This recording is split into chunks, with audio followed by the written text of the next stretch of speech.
What's going on, guys? It's Rohit Saini here, and today I'm going to be showing you how to jailbreak the PS Vita running the 3.60 firmware. Now, I'd like to start off by giving a quick thank you to Energy Bonding for making this video possible. Unfortunately, my Vita did break and I don't have it anymore, so this guy did all the footage for me, so I give full credits to him. Of course, his YouTube channel will be linked below on screen in the comments. Go check him out. He's a really good hacker and modder, whatever you want to call it. So let's go ahead and jump to the actual mod itself. Now, the most important thing to know about these jailbreaks is that you do have to pay a specific price. And from the past jailbreaks, I would say on the 3.55 firmware and the 3.57 firmware, you'd have to pay around 9 to 12 US dollars. This guy only charges about 10 euros, which is equivalent to about 11.50 US dollars, which isn't too bad considering you get access to VHBL and all the good stuff. So with that being said, let's go ahead and start with the jailbreak itself.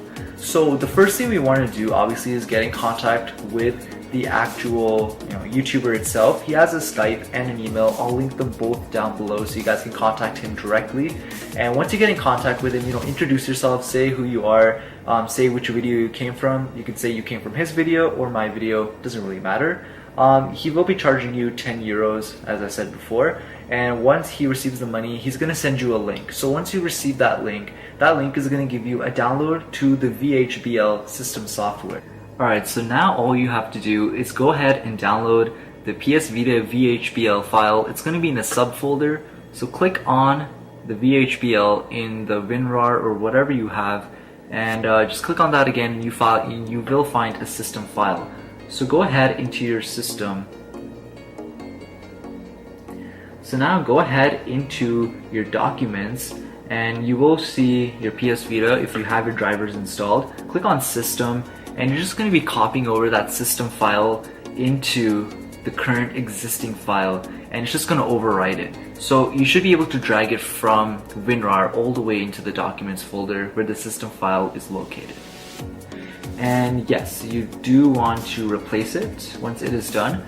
And once that is done, we can actually just disconnect our PS Vita and we can move on to our actual PS Vita itself.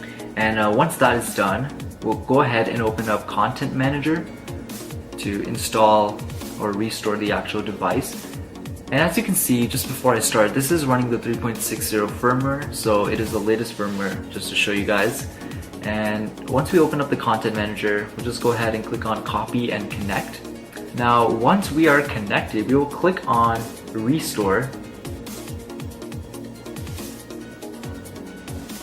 Now, we're going to click on the VHBL. It should be able to pick it up right away. And we're going to click on Install, and this will close the application. Just say yes to everything. And just remember that at this point, every single thing that you have will be formatted to factory settings. That's the only drawback to installing VHBL, is that you will lose all of your data. Which is something you have to bear with for now. Obviously not all jailbreaks are going to have this. This is just because this jailbreak was really hard to find, especially for modders, because there's so many different methods that you could use. But yeah, now all you have to do is wait for it to finish restoring the software, and your PS Vita is going to start up as you normally would, but it's going to start up as a fresh new device. So once it starts up, it is going to say that the database is corrupt and will be rebuilt. It may take a few hours to rebuild the database. That's completely fine. That's obviously something that's going to happen when you install a third-party application like VHBL on the PS Vita. So once we're in there, it's obviously not going to take that long. It should take a couple minutes, and you will have VHBL installed. So there you go. You've essentially just jailbroken the PS Vita running 3.60 firmware. That's really all you have to it. Now what's left for modders to do is to actually install extra homebrews and everything.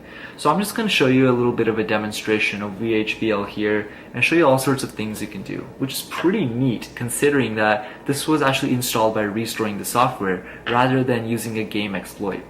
In my opinion, I actually think that this method is a lot more efficient because you don't have to buy a game, but some people might get the impression that you're buying this from some random person, so you don't know how risky that is. But in all honesty, this does work. I contacted the owner and he was really fine with sending me everything. If there are any problems, please let me know and I'll be sure to help you guys out. At this point, I have jailbroken. Well, I haven't jailbroken. I have created a tutorial for 3 jailbreaks already. 3.55, 3.57, and now 3.60.